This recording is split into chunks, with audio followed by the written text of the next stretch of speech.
తల్లికి వందనం దీని మీద చాలా చర్చ అయితే జరుగుతుందండి రాష్ట్రంలో. మనం వాళ్ళకి ఎందుకంటే కొద్దిసేపట్లో ఆ డబ్బులు అయితే రిలీజ్ చేయబోతున్నారు.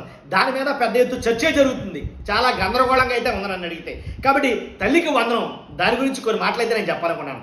ఎలా అంటే గత ప్రభుత్వంలో జగన్మోహన్ రెడ్డి గారు అమ్మ ఒడి అనే పేరుతోటి ఈ పథకాన్ని తీసుకొచ్చారు. అప్పుడు తీసుకొచ్చినప్పుడు ప్రతిపక్షంలో ఉన్న టీడీపీ కానీ జనసేన కానీ కొంతమంది నాయకులు ఈ పథకం గురించి కొన్ని వ్యాఖ్యలు అయితే చేశారు. దాని గురించి ఇప్పుడు ఎక్కువగా సోషల్ మీడియాలో కావచ్చు, ప్రజల్లో కావచ్చు చర్చ జరుగుతుంది. ఏంటవి అంటే కనుక నారా లోకేష్ గారు మాట్లాడిన కొన్ని మాటలు అయితే కనుక అమ్మ ఒడి దాని మీద విపరీతంగా ట్రోల్ చేసేటప్పుడు ఆయన నారా లోకేష్ గారు మన మామూలు కాదు జగన్మోహన్ రెడ్డి గారి ప్రభుత్వాన్ని ట్వీట్లతోటి చెలరేగిపోయాడని చెప్పాలి ఒక మాటలు ఆయన. కాబట్టి ఆయన మాట్లాడిన కొన్ని మాటలు మనం చెప్పబోతున్నాం. చెప్పే ముందు నాది రిక్వెస్ట్ ఉందండి. లోకేష్ గారు మాట్లాడిన మాటలు ఏంటనేది నేను చెప్పే ముందు నాది రిక్వెస్ట్ ఉంది. ఫస్ట్ లైక్ చేయండి. లైక్ చేస్తే ఎక్కువ మందికి ఈ వీడియో షేర్ అవుతుంది. అలాగే లైక్ చేయడం నాకు మోటివేషన్గా ఉంటుంది. అందుకని మీ బాధ్యత, ఎందుకంటే ఎక్కువ మందికి చేరాల్సిన ఇన్ఫర్మేషన్ కాబట్టి. ఫస్ట్ అయితే కనుక లైక్ చేయండి. కొత్తగా చూస్తే మన ఛానల్ పక్కగా సబ్స్క్రైబ్ చేయండి. మీ అమూల్యమైన అభిప్రాయాన్ని కామెంట్ రూపంలో తెలియజేయండి. వీడియో ఎండ్ వరకు చూసి లోకేష్ గారు ఏం మాట్లాడారో విందాం.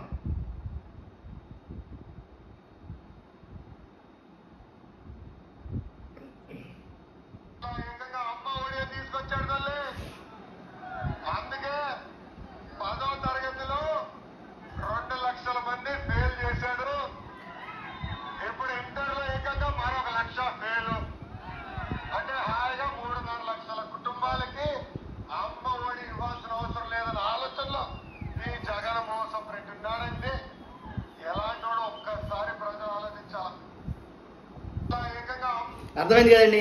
10వ తరగతిలో ఏమో 2 లక్షల మందిని ఫెయిల్ చేశారు. ఇంటర్మీడియట్లోనేమో 1 లక్ష మందిని ఫెయిల్ చేశారు. మొత్తం మీద 3 లక్షల మందికి ఇవ్వవసరం లేదు అమ్మఒడి.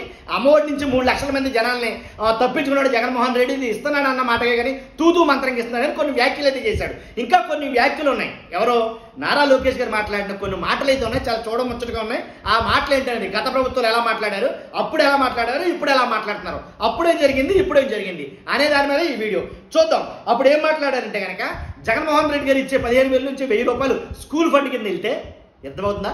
జగన్మోహన్ రెడ్డి గారు ఇచ్చే 15,000 నుంచి ఒక 1,000 రూపాయలు స్కూల్ ఫండ్ కింద వెళ్తే అదిగో 1,000 రూపాయలు కట్ చేసేస్తాడు ఖచ్చితంగా. కాబట్టి మోసం, ఇది పచ్చి మోసం. జగన్మోహన్ రెడ్డి గారు చేసేది పచ్చి మోసం. 15,000 ఇస్తానన్నాగా 15,000 నుంచి 1,000 కట్ చేయడం ఏంటి అని అన్నారు ఈ లోకేష్ గారే. ఈయనే చెప్పిన మాటది. 1,000 రూపాయలు కట్ చేస్తున్నారని. మరి ఇప్పుడు 2,000 కట్ చేస్తున్నారు. ఇంకో 1,000 దేనికో కట్ చేస్తారనుకోండి. 2,000 కట్ చేస్తున్నారు దేనికి? ఇప్పుడు మనం ఎందుకు కట్ చేస్తాం? అప్పుడు కట్ చేస్తే తప్పు అన్నాం కదా, ఇప్పుడు కట్ చేస్తే ఒప్పేలా అయిపోద్ది అని ప్రజలు చాలా మంది అడుగుతున్నారండి. ఇదే చర్చ జరుగుతుంది. అప్పుడేమో 75% హాజరు అసలు పెడితే జగన్మోహన్ రెడ్డి గారు, అసలు జగన్మోహన్ రెడ్డి గారు అమ్మఒడి పథకం తీసుకురావడం ఎందుకు? కారణం ఏంటి? ఈ అమ్మఒడి పథకం ఎందు నిమిత్తం, ఎవరి కోసం అంటే కనుక చాలా మంది స్కూల్ పిల్లలు డ్రాప్ అవుట్స్ ఎక్కువగా కనబడుతున్నాయి. వేల మీద లక్షల మీద డ్రాప్ అవుట్స్ ఉంటా ఉంటే, అంటే స్కూల్ మానేస్తూ ఉంటే చాలా మంది, అలా స్కూల్ మానకుండా విద్యార్థులు స్కూల్కి పంపాలన్నా, తల్లిదండ్రులు పంపాలన్నా, పిల్లలు రావాలన్నా వాళ్ళకి ఏదో ఒక పథకం ఉండాలి ఖచ్చితంగా. ఓట్లు లేకపోయినా కానీ వాళ్ళ భవిష్యత్తు ఆలోచించి వాళ్ళని స్కూల్కి రప్పించుకోవడం కోసం అమ్మఒడి అనే ఒక పథకాన్ని క్రియేట్ చేసి ఆ అమ్మఒడి పథకంలో 15,000 రూపాయలు చొప్పున వేస్తామని అన్నారు. అది ఆ ఉద్దేశంతో ఏర్పాటు చేసింది. కాబట్టి అందుగురించే 75% హాజరు అనేది ఖచ్చితంగా ఉండాలి అని అన్నాడు జగన్మోహన్ రెడ్డి గారు. 75% హాజరు ఖచ్చితంగా ఉండాలి అని అన్నాడు జగన్మోహన్ రెడ్డి గారు. కాబట్టి దాన్ని చాలా తప్పుగా చిత్రీకరించారు అప్పుడులో. చంద్రబాబు నాయుడు గారు కావచ్చు, లోకేష్ గారు కావచ్చు, చాలా మంది నాయకులు 75% హాజరు ఉంటేనే ఇస్తావా, లేకపోతే ఇవ్వా, 70% హాజరు ఖచ్చితంగా ఉండాలా, ఇదంతా ఏమి లేదు ఎగ్గొట్టడానికి వేసే యాసాలో, కాబట్టి నువ్వు ఇవ్వలేక చేస్తున్న పనులు ఇవి అనేది కనుక మాట్లాడడం జరిగింది.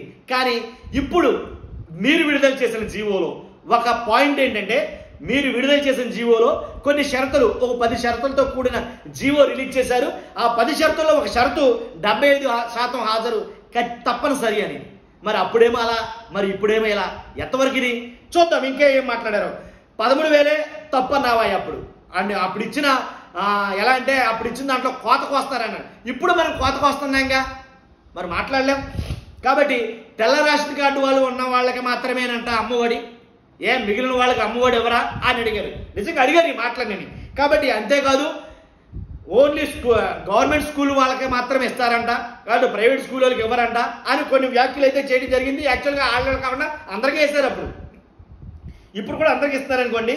తర్వాత 1,00,000 మందికి, అదే మొత్తం మీద 3 లక్షల మందికి కోత కోసా అని అయితే లోకేష్ గారు మాట్లాడడం జరిగింది. ఇప్పుడు ఎంతమందికి కోత కోస్తున్నారో తెలుసా? ఇంచుమించుగా అంటే 34 లక్షల చిల్లర ఎంతో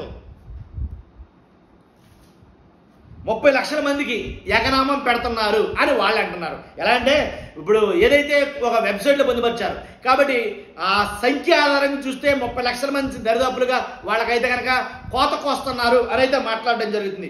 కాబట్టి అందులోనూ ఈ పథకం 2025 నుంచి 26 విద్యా సంవత్సరం మాత్రమే వేస్తున్నారు. మరి పోయిన 2024 నుంచి అలాగే 2025 విద్యా సంవత్సరంకి వేయలేదు.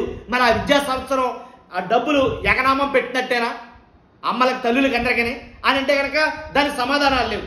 కాబట్టి ఈ రకంగా అంటే అప్పుడేమో అలా ఇప్పుడేమో ఇలా అంటే ప్రభుత్వం మారితే మనం అధికారంలో ఉండే ఒకలాగా, మనం అధికారంలో లేకపోతే ఇంకోలాగా, అది ఎంతవరకు సమంజసం?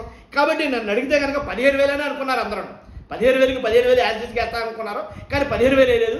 15,000కి మళ్ళీ ఒక 2,000 కోత కోయడం ద్వారా చాలామంది అయితే కనుక అందులో ఎంతమందికి పడుతుంది ఎంతమందికి పడవనేది ఇంకా చూడాలి.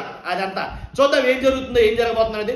చూస్తున్నా మీరు అందరూ కూడా ఫస్ట్ లైక్ అయితే చేయండి, ఎక్కువ మందికి ఇన్ఫర్మేషన్ షేర్ అవ్వాలి, షేర్ చేయండి. అలాగే కొత్తగా మన ఛానల్ని సబ్స్క్రైబ్ చేయండి. Thank you very much.